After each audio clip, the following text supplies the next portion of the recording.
আরেকটা প্রশ্ন, দুনিয়ার মানুষগুলি গোলামি করবে কার, পূজা করবে কার, ভক্তি করবে কার, সেজদা করবে কার, ইবাদত করবে কার, গোলামি করবে কার? এই প্রশ্নের উত্তরে আমাদেরকে জিজ্ঞাসা করলে আমরা বলি এক আল্লাহর। হিন্দুদেরকে জিজ্ঞাসা করলে তারা বলে 33 কোটি দেবতার। খ্রিস্টানদেরকে জিজ্ঞাসা করলে তারা বলে 3 খোদার। বৌদ্ধদেরকে জিজ্ঞাসা করলে তারা বলে গৌতম বুদ্ধর। শিখদেরকে জিজ্ঞাসা করলে তারা বলে গুরু নানকের। আসুন, মুসলিমকেও জিজ্ঞাসা করব না, অমুসলিম বন্ধুদেরকেও জিজ্ঞাসা করব না, সরাসরি কোরআনময় হবে ধর্ম। বলেন নাউজুবিল্লাহ। কারি তয়েব সাহেব রহমাতুল্লাহি আলাই বসা থেকে তিনি দাঁড়াই গেলেন, আঙ্গুল দিয়ে ইশারা করে বললেন, তোমরা প্রথমে আমার সাথে সাক্ষাৎ করতে আসলা আর প্রথমেই বলে দিলা ইসলাম ধর্ম বিদায় নিবে, সারা জগতের খ্রিস্টান ধর্মই হবে ধর্ম।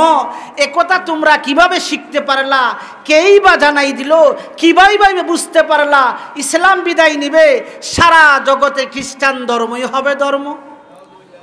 কেমনে তোমরা বুঝতে পারলা? এক খ্রিস্টান ধর্মীয় গুরু বলে উঠলেন, জনাব, আমাদের খ্রিস্টান ধর্ম প্রসার করার জন্য টাকা পয়সা, ব্যাংক ব্যালেন্স, ব্যবসা বাণিজ্য, এনজিও সংস্থা কোনো কিছুর অভাব নেই।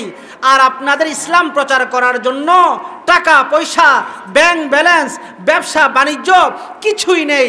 সুতরাং এই কথা বুঝে নেন, কিছুদিন পরে ইসলাম বিদায় নিবে, সারা জগতে খ্রিস্টান ধর্মই হবে ধর্ম। নাউজুবিল্লাহ। কারি তয়েব সাহেব রহমাতুল্লাহি আলাই বসা থেকে দাঁড়িয়ে হাত দিয়ে আঙ্গুল দিয়ে ইশারা করে বলেন, ও খ্রিস্টান জগৎ, তোমাদের বুদ্ধির অভাব, তোমাদের মোটা আকল, সহজটা বুঝতে চাও না। এ কথা স্মরণ রাখো, ইসলাম ধর্ম হলো জীবিত জিনিস চলার জন্য টাকা লাগে না, পয়সা লাগে না, সে নিজেই চলতে পারে।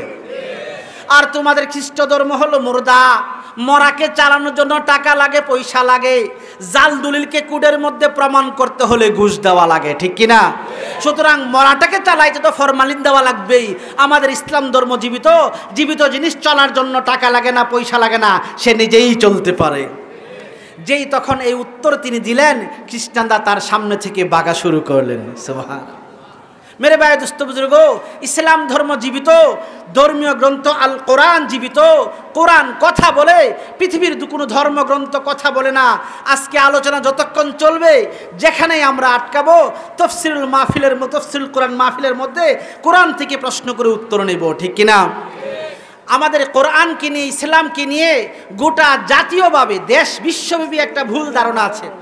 সেই ভুল ধারণার মধ্যে একটা ধারণা হলো যে কোরআন এটা কাদের ধর্মীয় গ্রন্থ। এক ধারণা, কোরআন কাদের ধর্মীয় গ্রন্থ।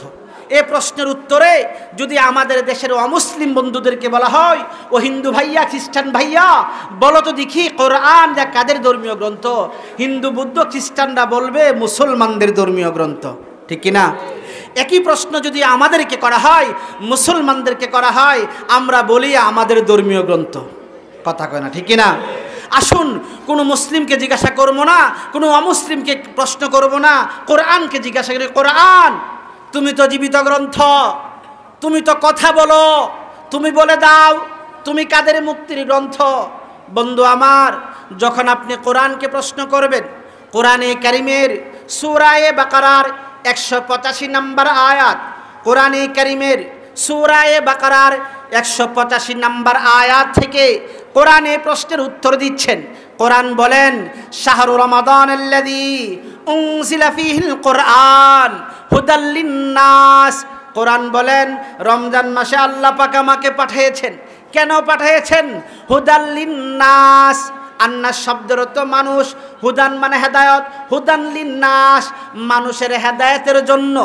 আমার কথা বুঝে থাকলে বলুন, আমাদের দেশের হিন্দুরা কি মানুষ না? আরো জোরে, মানুষ কি না? খ্রিস্টানরা কি মানুষ না? তাহলে কোরআন স্পষ্ট এ কথা বলতেছেন, এই 20 কোটি বর্গ মাইল পৃথিবীর বুকে যারা নিজকে মানুষ দাবি করবে, সমস্ত মানুষের মুক্তির গ্রন্থের নাম আমি আল কোরআন। তাহলে কোরআন সকলের জন্য।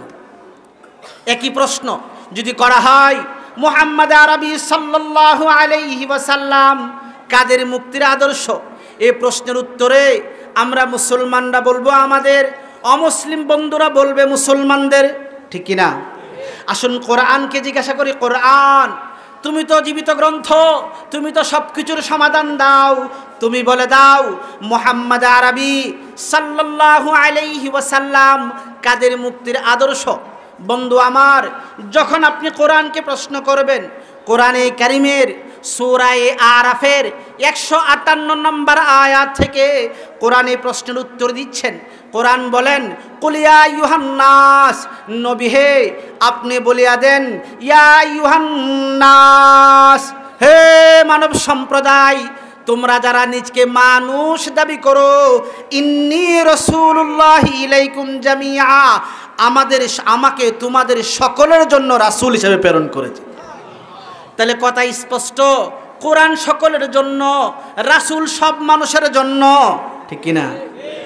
আরেকটা প্রশ্ন, দুনিয়ার মানুষগুলি গোলামি করবে কার, পূজা করবে কার, ভক্তি করবে কার, সেজদা করবে কার, ইবাদত করবে কার, গোলামি করবে কার?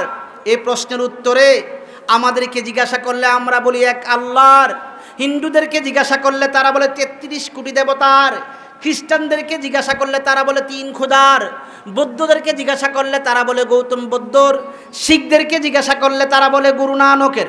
আসুন মুসলিমকেও জিজ্ঞাসা করব না, অমুসলিম বন্ধুদেরকেও জিজ্ঞাসা করব না, সরাসরি কোরআনকে জিজ্ঞাসা করি, কোরআন তুমি তো কথা বলো, তুমি তো সমাধান দাও, তুমি বলে দাও দুনিয়ার মানুষগুলি গোলামি করবে কার, পূজা করবে কার, ভক্তি করবে কার, সেজদা করবে কার?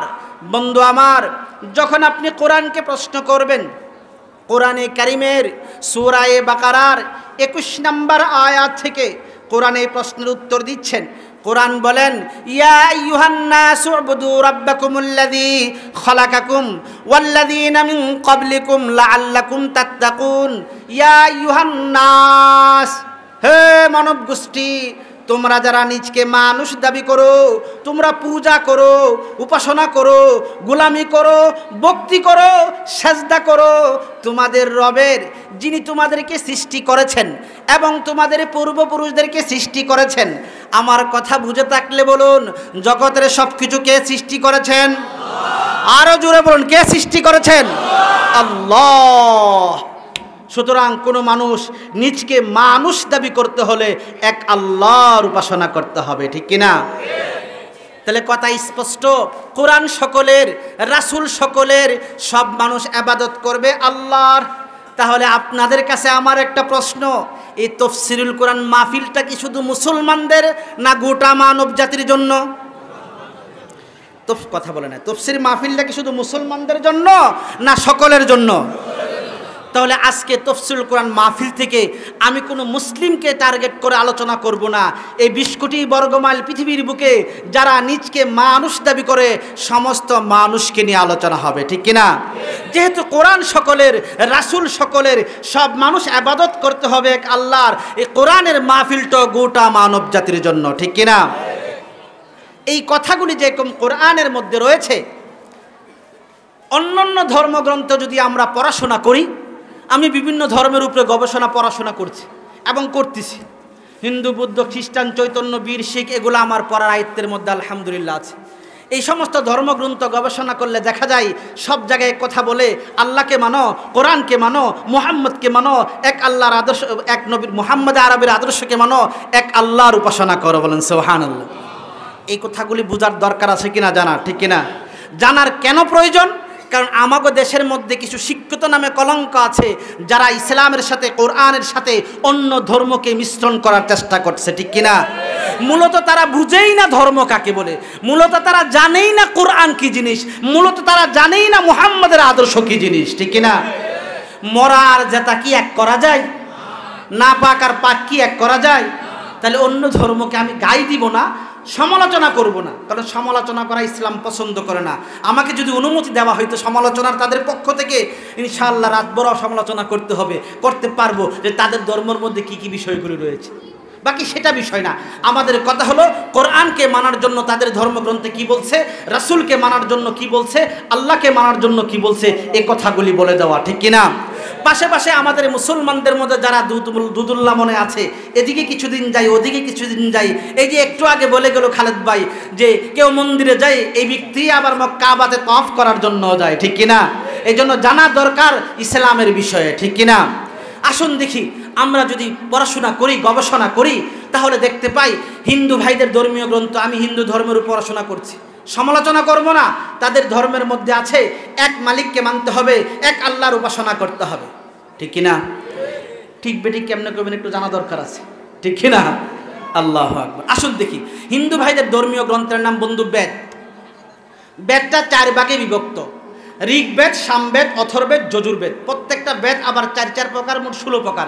তাদের আরও বই আছে: মহাভারত, রামায়ণ, গীতা, নবসিংহতা, পরাশর সংহিতা, মনুসংহিতা, গোবিন্দমণ্ডল, 10 অবতার, হরিবংশ, পুরাণ, দেবপুরাণ, কল্কি পুরাণ, গন্ধপুরাণ, এভরিথিং, এগুলো হলো তাদের বই। মেন হলো বেদ। হিন্দুদের মধ্যে অনেক জাতের পার্থক্য আছে, কিন্তু সব ভাইয়েরা বেদকে মানে। আর সেই বেদের মধ্যে আছে এক আল্লাহর উপাসনা করতে হবে, সুবহানাল্লাহ। কোথায় আছে? আপনি যদি ঋগ্বেদ খুলুন, ঋগ্বেদের 10 নম্বর মণ্ডল, আমরা বলি অধ্যায়, ইংলিশে বলে চ্যাপ্টার, আরবিতে বলে বাব। ঋগ্বেদের 10 নম্বর মণ্ডল, 114 নম্বর সূক্ত, 5ম নম্বর মন্ত্র, আমরা বলি শেরছন্দ আয়াত, তাদের ভাষায় বলে মন্ত্র। ওখানে উল্লেখ করা আছে, সাংস্কৃতিক ভাষায় লেখা আছে এক আল্লাহর উপাসনা করতে হবে, তাকে ছাড়া কারো উপাসনা করা যাবে। মন্ত্রটা শোনাবো? এই কথা কেন শোনাবো? জি, আমরা ভাষা শিখছি আরবি, উর্দু, ফার্সি, ইংলিশ, সংস্কৃতি, এটাও একটা ভাষা। আমরা অনেক সময় শের বলি না ওয়াজের মধ্যে, ইংলিশে অনেক সময় লেকচার দেয় না, তো একই কথা, ভাষার বেশ কম শুধু। ওখানে লেখা আছে ঋগ্বেদ 10 নম্বর মণ্ডল, 114 নম্বর সূক্তার 5ম নম্বর মন্ত্র। এই মন্ত্রটা কল্কি অবতার মোহাম্মদ সাহেব বইয়ের 57 নম্বর পৃষ্ঠার মধ্যে আছে। কল্কি অবতার মোহাম্মদ সাহেব বইয়ের লেখক হলো ডক্টর বেদ প্রকাশ উপাধ্যায়, যিনি ভারতের এলাহাবাদ বিশ্ববিদ্যালয়ের সাংস্কৃতিক বিভাগের প্রধান। তিনি লেখেন, ওখানে মন্ত্র উল্লেখ করেন, একং ব্রহ্মা দ্বিতীয়াং নষ্টি নেহনা নষ্টি কিঞ্চন। একং মানে এক, ব্রহ্মা মানে সৃষ্টিকর্তা, সৃষ্টিকর্তা একজন। দ্বিতীয়ং নাস্তি, ও বন্ধু দ্বিতীয় বলতে কেহ নাই। নেহনা নাস্তি কিঞ্চন, নাই নাই নাই, বিন্দু পরিমাণ নাই। এক আল্লাহ ছাড়া আলাইহিস সালামের রক্তের ফোঁটা যেটা তোমার গায়ে আছে সেটা আমার গায়ে আছে। তুমিও নবীর উম্মত, আমি উম্মতে যাবাত, তুমি নবীর উম্মতে দাওয়াত। আমার দায়িত্ব তোমাকে বুঝাই দেওয়া, ঠিক কিনা? মানা না মানা তোমাদের ইচ্ছা, হেদায়েত দেওয়ার মালিক কার? বলে দেওয়ার দায়িত্ব আমার। এই জন্য বলছি, কোনোদিন তো বেরেশকে বলদকে আব্বা ডাকো নাই। ভালো কথা, গরুর গোশত খাও নাই মা লাগে, তো গরুর চামড়া দিয়ে জুতা বানাইলে কেমনে পরে? কপালে কি, মনে কি, ব্রেনে কি বাধা দেয় না? এটা কি ভক্তি হলো না ভক্তি নামে কলঙ্ক? বুঝে শুনে কাজ করি, আল্লাহ সঠিকটা বোঝার তৌফিক দান করো। এটা একটা প্রশ্ন, তারা গরুর গোশত খায় না কেন? মনে রাখবেন, 3টা হলো, আরো জমবে। আরেক জায়গায় উল্লেখ করা আছে, হে জগৎবাসী মানুষ, শেষ নবীকে তোমরা কিভাবে চিনবা? তার পরিচয় কি হবে? তিনি যেই এলাকায় জন্মগ্রহণ করবেন ওই এলাকায় জনসংখ্যা হবে 60,000 এবং মরুভূমি এলাকা হবে। ইদং জনা উপশ্রুতি নরসং ষষ্ঠ বিশ্বসে ষষ্ঠিং সহস্র নবতিং চ কৌরম আরস্মিষু দেবহে। ইদং জনা, হে জগৎবাসী মানুষ, কলিজার কান দিয়া শুনে রাখো, নরাশংস প্রশংসিত ব্যক্তি মুহাম্মদ যে এলাকায় জন্মগ্রহণ করবেন ওই এলাকার জনসংখ্যা হবে 60,000। আমরা ইতিহাস অধ্যয়ন করলে দেখি, আমার আপনার কলিজার টুকরা হাবিবে কিবরিয়া মুহাম্মদ আরবি সাল্লাল্লাহু আলাইহি ওয়াসাল্লাম যখন মক্কা নগরীতে জন্মগ্রহণ করেছেন তখন মক্কা নগরীর জনসংখ্যা ছিল 60,000। কয় হাজার? আরও আছে, অভাব নেই। শেষ নবী যিনি হবে তার অনেক সাথী সঙ্গীজন হবে, এর মধ্যে 4 জন থাকবে সবার শ্রেষ্ঠ, আছে কিনা? আবু বকর রাদিয়াল্লাহু তাআলা আনহু, ওমর ফারুক, ওসমান গনি, আলী মুর্তজা কাররামাল্লাহু ওয়াজহু, 4 জন তার সাথী থাকবে, খুব ঘনিষ্ঠ, এবং তার অনেক সাথীগণ হবে। তিনি হিজরত করবেন, তিনি মিষ্টভাষী হবেন, তার অনেক স্ত্রীগণ থাকবে। তিনি খেজুর খাওয়া পছন্দ করবেন, ডালিম খাওয়া পছন্দ করবেন, তার মুখের ভাষা সুন্দর থাকবে, তার চেহারা দেখলে দেখতেই মনে যাবে, তার গঠন অনেক সুন্দর থাকবে। এরকম অনেক প্রশংসা উল্লেখ করা আছে, বলেন আলহামদুলিল্লাহ। বড় আফসোসের বিষয় হলো বাংলাদেশ মুসলমানদের দেশ, আমরা দাবি করে থাকি, বলেও থাকি, বাস্তবতা তাই। কিন্তু বড় আফসোস, যেই নবীর প্রশংসা সকলে করতে বাধ্য, ইচ্ছা অনিচ্ছা করতে হয়, ওই নবীর বিরুদ্ধে আমাগো দেশের মধ্যে কিছু নাস্তিক কুলাঙ্কার ভাই হয়েছে যারা আমার নবীর বিরুদ্ধে কথা বলার জন্য পাগলের মতো মেতে উঠেছে। সাবধান, কার বিরুদ্ধে কথা বলবা? যার জিন্দেগির মধ্যে কোনো কালো দাগ নেই, কোন নবীর জীবনে কোনো কালো দাগ ছিল না, যার প্রশংসা সকলে করতে বাধ্য, তুমি তার বিরুদ্ধে কথা বলবা? খবরদার, সাবধান। আমার নবীর বিরুদ্ধে, আমার কলিজার টুকরা খুনে জাগর মুহাম্মদের বিরুদ্ধে কথা বলার চেষ্টা করলে তোমার জন্মের মধ্যে গন্ডগোল বাইজা যাব। জন্মের মধ্যে গন্ডগোল কেমনে বাজবে? আল্লাহর নবী হাবিবে কিবরিয়া সাল্লাল্লাহু আলাইহি ওয়াসাল্লামকে এক ইহুদি গালি দিয়েছেন, কটাক্ষ ভাষায় নবীজিকে নিয়ে সমালোচনা করেছে। নবীজির কানে পৌঁছল, মায়ের নবীকে ইহুদি কটাক্ষ ভাষায় গালিগালাজ করেছেন, সমালোচনা করেছেন। আমার রাসূল তার বিরুদ্ধে 8টা মন্তব্য করলো, বলল এমন 8টা খারাপ অভ্যাস তার মধ্যে আছে। ইহুদির কানে খবর পৌঁছল মুহাম্মদ তার বিরুদ্ধে 8টা মন্তব্য করেছে। ইহুদি বসে মনে মনে ভাবতেছেন, আরে মুহাম্মদকে তো আল আমিন উপাধি আমরাই দিয়েছি, সাদেক উপাধি আমরাই দিয়েছি, জীবনে কখনো আলতু ফালতু কথা বলে নাই, মিথ্যা কথা বলে নাই, আমাদের হাতের সামনে সে বড় হয়েছে, আমার বিরুদ্ধে 8টা খারাপ অভ্যাস আছে তিনি মন্তব্য করেছেন, এটা একটু ভেবে দেখা দরকার। ইহুদি বসে বসে ভাবতেছেন, ভাবতে ভাবতে দেখেন 7টা খারাপ অভ্যাস মিয়া ফিল মিয়া 100 100 মিলে গেল। কয়টা? 7টা মিলে গেল। 8 নম্বর মন্তব্য আমার রাসূল করেছেন, সে নাকি দেউলিয়া সন্তান, সে নাকি অবৈধ সন্তান, সে নাকি জারত সন্তান। বলেন নাউজুবিল্লাহ। ইহুদি ভাবেন যে গুরার খবর কে জানবে? কথা কেনা কে জানবে? মা। ইহুদি বাসায় গেলেন, বাসায় গিয়ে তরবারি বাইর করে মার মাথার উপর তরবারি ধরে বলেন, মা, মুহাম্মদকে আল আমিন উপাধি আমরা দিয়েছি, সাদেক উপাধি আমরা দিয়েছি, জীবনে কখনো আলতু ফালতু কথা বলে নাই গো মা, মিথ্যা কথা বলে নাই, আমার বিরুদ্ধে 8টা মন্তব্য করেছে, আমি বসে দেখি 7টা মন্তব্য খারাপ অভ্যাস আমার সাথে 100 মিলে গেল। 8 নম্বর মন্তব্য করেছে আমি নাকি দেউলিয়া সন্তান গো মা, আমি নাকি অবৈধ সন্তান, আমি নাকি জারত সন্তান।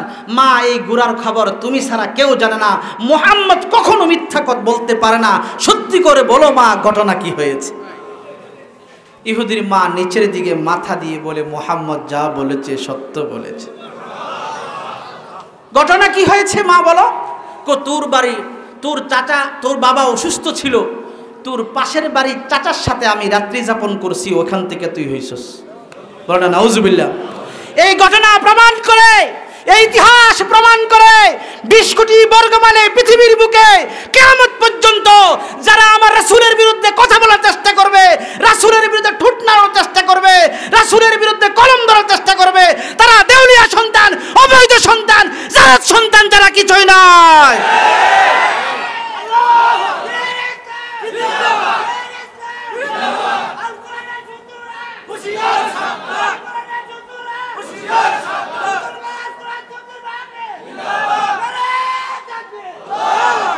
সাবধান, খবরদার, যারা আমার রাসূলকে নিয়ে মন্তব্য করার ইচ্ছা করে, সে মুসলিম হোক অমুসলিম হোক, বোঝা গেল তার জন্মের মধ্যে গন্ডগোল আছে, ঠিক কিনা? আচ্ছা, আপনাদের কাছে আমার আরেকটা প্রশ্ন, রাসূলের ওয়ারিস যারা, রাসূলের কাজের আঞ্জাম দেয় যারা, রাসূলের কাজ পরিচালনা করে যারা উলামায়ে কেরাম, তাদেরই বিরুদ্ধে যারা মন্তব্য করে তারাও কিন্তু সন্দেহ মুক্ত নয়। এটা আসতে কইতেছে, তারাও সন্দেহ মুক্ত নয়, কারণ রাসূলের তো ওয়ারিস তারা, ঠিক কিনা? এখানে আরেকটা মজার কথাও আছে। এই মজার কথাটা বুঝাতে গেলে একটা রূপ কথা ইচ্ছা করতে বলবো। আগেকার রাজা বাদশারা হাতি দিয়ে ঘোড়া দিয়ে চলতো, এখনের মতো মার্সিডিজ পাজারো গাড়ি ছিল না।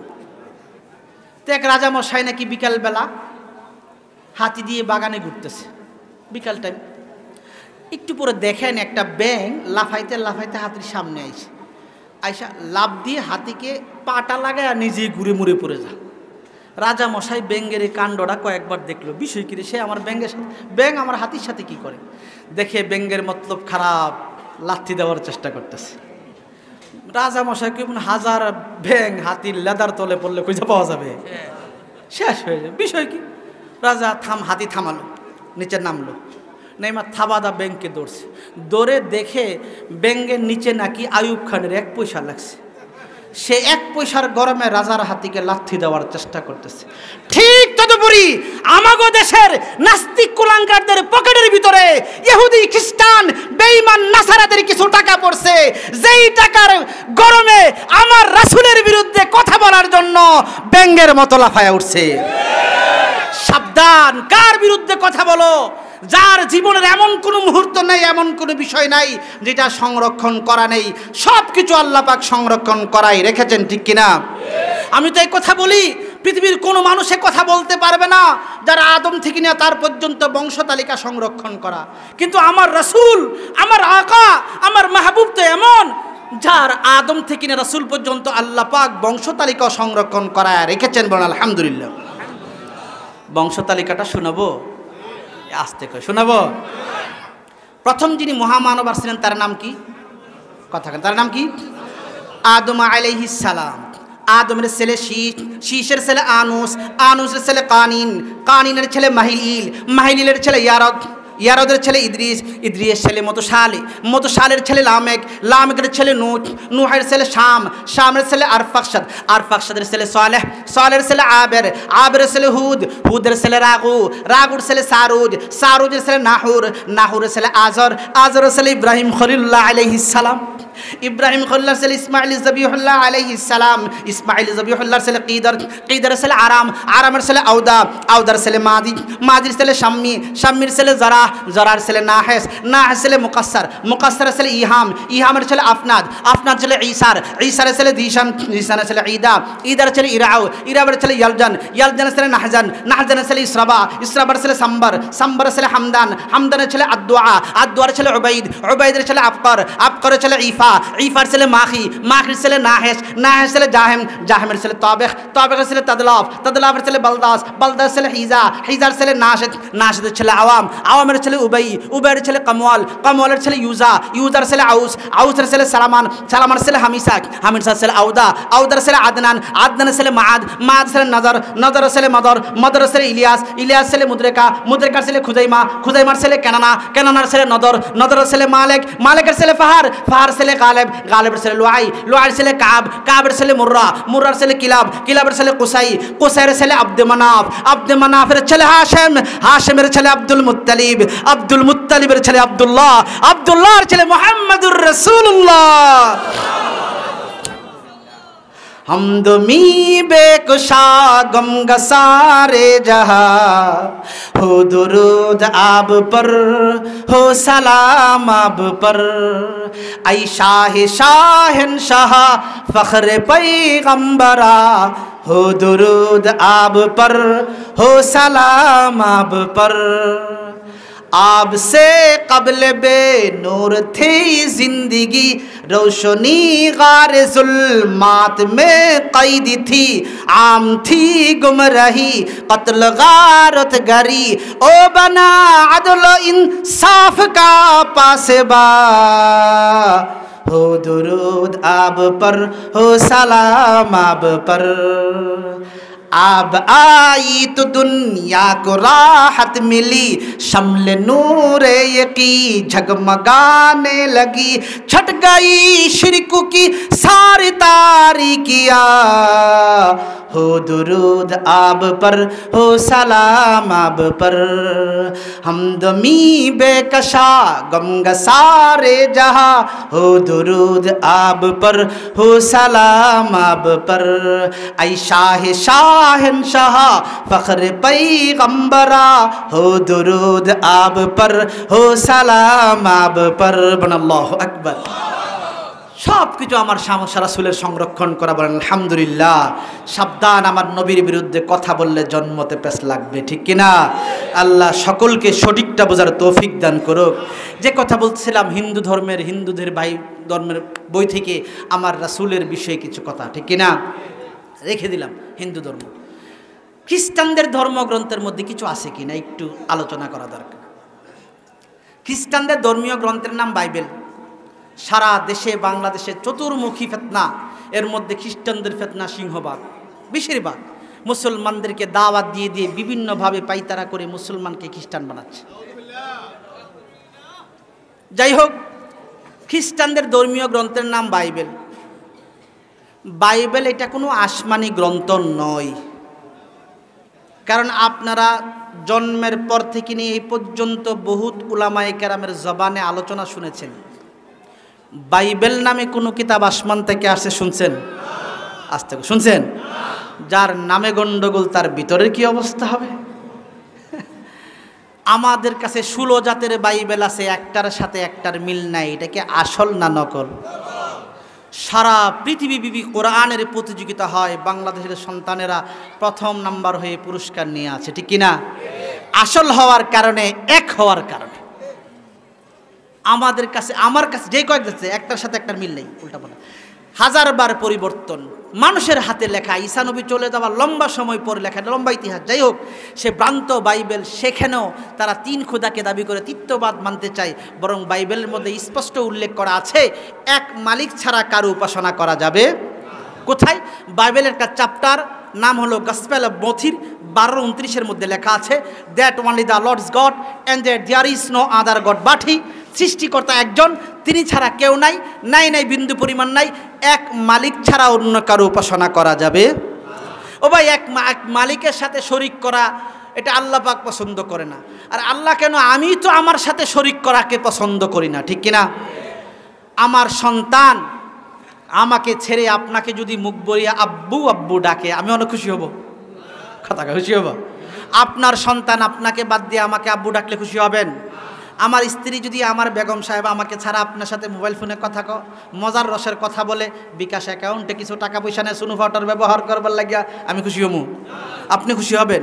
যেই সন্তানের হায়াত মৌত রিজিকের মালিক আপনি না, যেই স্ত্রীর কোনো কিছুর মালিক আপনি না, একটা কথা বলে কবুল বলে আনছেন, আরেকটা কথা বলে ডিলেট হয়ে যাবে, ওই সন্তান আপনাকে ছাড়া অন্য কাউকে বাবা ডাকলে আপনার পছন্দ করা আগে না। ওই স্ত্রী আপনাকে ছাড়া আপনার অন্তরঙ্গ বন্ধুর সাথেও যদি কথা বলে, এমন কি আপনার রক্ত সম্পর্ক ভাইয়ের সাথেও যদি রসের কথা বলে, সেটা আপনার পছন্দ লাগে না, আপনি পছন্দ করেন না। তো সেই মালিক যার অফরন্ত নিয়ামতের মধ্যে ডুবাই রাখছে, যার করুণা ছাড়া একটা পা সামনে দেওয়া সম্ভব না, তিনি কিভাবে পছন্দ করবেন তাকে ছাড়া অন্যের কদমে সেজদা করা? এক মালিকের সাথে কাউকে শরীক করা যাবে? তারা ঈসা নবীকে বিশ্বনবী মানতে চাই। ও ভাই, ঈসা নবী কেন? আদম থেকে ঈসা আলাইহিস সালাম পর্যন্ত সমস্ত নবীগণ ছিলেন আঞ্চলিক নবী, দেশভিত্তিক নবী, এলাকাভিত্তিক নবী, গোত্রভিত্তিক নবী, ঠিক কিনা? আমার নবী হলো ওমা আরসালনাকা ইল্লা রাহমাতাল লিল জগৎ নবী, জগৎ নবী, সকলের নবী। এই কথাটা তাদের বাইবেলের মধ্যে আছে। কোরআনে কারিমের সূরা 28 পারার সূরাতুস সাফের 6 নম্বর আয়াতে আছেন, ঈসা আলাইহিস সালাম বলতেছেন যে আমাকে শুধু বনি ইসরায়েলের মধ্যে, বনি ইসরায়েলদের জন্য পাঠানো হয়েছে। ঠিক একই কথা ওখানে বাইবেলের মধ্যে আছেন। ঈসা যিশু বলেন তাদের কথা, I have been sent only to the lordship of the people of Israel. হে বনি ইসরায়েল, শোনো, আমাকে শুধু বনি ইসরায়েলের জন্য পাঠানো হয়েছে, আমাকে বিশ্ব নবী হিসেবে পাঠানো হয় নাই। বরং আমি আসছি, এটা ঈসা নবী না, আদম থেকে নিয়ে ঈসা আলাইহিস সালাম পর্যন্ত সমস্ত নবীগণের 2টা মিশন ছিল। একটা কাজ ছিল আমার মালিকের তাওহীদের বাণী প্রচার করা, একত্ববাদ মালিকের এই বাণীকে প্রচার করা। দ্বিতীয় বিষয় ছিল সকলের পরে আমার কামলেওয়ালা যে আসবে তার সুসংবাদ দেওয়া। সব নবীর এই মিশন ছিল। ঈসা আলাইহিস সালাম নিজে বলতেছেন, আমি বিশ্বনবী নয়, আমার পরে বিশ্বনবী আসবে, তার সুসংবাদ দেওয়ার জন্য আসছি। বাইবেলের মধ্যে আসছেন, I can not talk with you much longer because the ruler of this world is coming. আমি আর বেশিক্ষণ তোমাদের মধ্যে থাকবো না, আমার পরে মানবতার ক্যান্ডারি মুহাম্মদ আরবি আসতেছেন, তার সুসংবাদ দেওয়ার জন্য আমি আসছি। পৃথিবীতে কোনো মানুষ ইচ্ছা অনিচ্ছায় সে বসবাস করতে পারবে না, যে কোনো ধর্মের অনুসারী দাবিদার হোক না কেন, ইচ্ছায় অনিচ্ছায় আমার নবীর আদর্শকে মানতে হবে। কথা বলে না, ঠিক কিনা? কীভাবে মানতে হবে একটা উদাহরণ দিলে আরো সুন্দর বুঝবেন যে আমার নবীর আদর্শ মানতেই হবে, মানা ছাড়া কোনো গতি নেই। আল্লাহর নবীর একটা সুন্নতের মধ্যে একটা সুন্নত হলো আন-নিকাহু মিন সুন্নতি। রাসূল বলেছেন বিয়ে করা আমার সুন্নত। কি করা? বিয়ে করা। এই সুন্নত সামনে রেখে যদি আমরা যাচাই করি, জাস্টিফাই করি, যদি জগতের বুকে কেউ দাবি করে আমি খ্রিস্টান ধর্মের অনুসারী, আমি তাকে বলবো ভাইয়া তুমি কাকে মানো? সে বলবে আমি তো ঈসা নবীকে মানো। আমি বলবো তুমি কি ঈসা নবীর আদর্শ মানো? সে বলবো গলা ফাটাইয়া হ্যাঁ মানি। তাহলে একটু পরীক্ষা করা হোক। ঈসা আলাইহিস সালাম, ঈসা নবীর বয়স যখন 33 বছর হন, আল্লাহ পাক ঈসা নবীকে জীবিত অবস্থায় রহমতের কোলে করে আকাশে নিয়ে রাইখা দিয়েছেন। 33 বছর জিন্দিগির ভিতরে ঈসা নবী বিয়ে শাদী করেন নাই। কি করেন নাই? আসতে কয়, কি করেন নাই?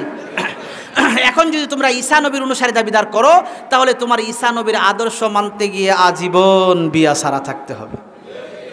আচ্ছা, খ্রিস্টানরা বিয়ে করে কিনা? তো তা আমার নবীরটাই মানে। যদি জগতের বুকে কেউ বলে আমি ইহুদি, আমি তাকে বলবো ভাইয়া তুমি ইহুদি, তুমি কাকে মানো? সে গলা ফাটাইয়া বলবো আমি তো মুসা নবীকে মানি। আমি বলবো তুমি কি মুসা নবীর আদর্শ মানো? হ্যাঁ, তো বলবো হ্যাঁ মানি। তাহলে পরীক্ষা করা হোক। মুসা আলাইহিস সালাম শুআয়ব আলাইহিস সালামের মেয়েকে বিয়ে করলেন, বিয়ে করে শ্বশুর বাড়িতে ছিলেন। আমাদের বাংলাদেশের ভাষায় বিয়ে করে শ্বশুর বাড়ি থাকলে তারে কি কয়? আরো জোরে কি কয়? গরজামায়া বলা হয়। মুসা আলাইহিস সালাম শুআয়ব আলাইহিস সালামের মেয়েকে বিয়ে করে একদিন 2 দিন নয়, 1 বছর 2 বছর নয়, 1 মাস 2 মাস নয়, দীর্ঘ 8 বছর গরজামায়া ছিলেন। শুধু গরজামায়া ছিলেন না, শ্বশুরের বেড়া বকরি চড়াইছেন, রাখালগিরি করেছেন। এখন যদি তুমি ইহুদি দাবি করো, তোমার নবীর আদর্শ মানতে গিয়ে বিয়ে করে শ্বশুর বাড়ি গরজামায়া থাকতে হবে, ঠিক কি না? তারা কি থাকে? নিশ্চয় না।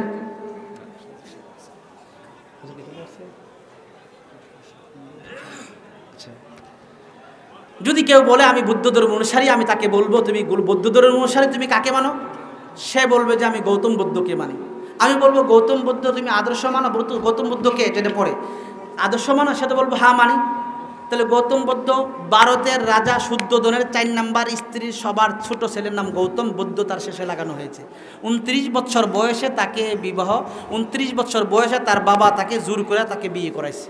তার ঘরে একটা ছেলে হয়েছিল, কিছুদিন থাকার পরে বউ বেটা ফালাই দিয়া জঙ্গলে চলে গেছে। জঙ্গল থেকে আইসা কোনোদিন সাক্ষাৎ করেন, সংসার করেন নাই। এখন যদি আপনি বৌদ্ধ ধর্ম দাবি করেন, তাহলে গৌতম বুদ্ধর আদর্শ মানতে গিয়ে বিয়ে করে বউটাকে সোনালী ব্যাংকে, অগ্রণী ব্যাংকে জমা দিয়ে জঙ্গলে চলে যেতে হবে, ঠিক কিনা? হিন্দু ভাইদের কথা কি বলবো? তারা বলবে সমালোচনা করেন। না বাবা, সমালোচনা না বাজান, আপনাদের যে মূর্তির পূজা করেন এগুলো অধিকাংশ উলঙ্গ থাকে, ঠিক কিনা? আপনারা তো এটা পছন্দ করেন না। তাহলে আমার নবীর সাদা সিধা সুন্নত, রাসূল বলেছেন বিয়ে করা আমার সুন্নত। বস বউ বেটাকে সোনালী ব্যাংকে, অগ্রণী ব্যাংকে জমা দিতে হবে না, বিয়ে ছাড়াও থাকতে হবে না, গরজামায়ও থাকতে হবে না, ঠিক কিনা? তো আমার রাসূলের ইচ্ছা, আদর্শ ইচ্ছায় অনিচ্ছায় কি করতে হবে? মানতে হবে। মেরে ভাই দুস্থ বুজুর্গ, তাহলে আমার রাসূলের আদর্শ মানা ছাড়া মুক্তি পাওয়া যাবে? আর বুঝুক আর না বুঝুক তাদেরকে এই কথা বলে দেওয়া, ভাই আমার কপালে লেখা নাই মুসলমান, তোমার কপালে লেখা নাই হিন্দু বৌদ্ধ খ্রিস্টান, আমার রক্ত কাটলে শরীর লাল, তোমার রক্ত কাটলে শরীর লাল, তোমার আমার রক্তের মধ্যে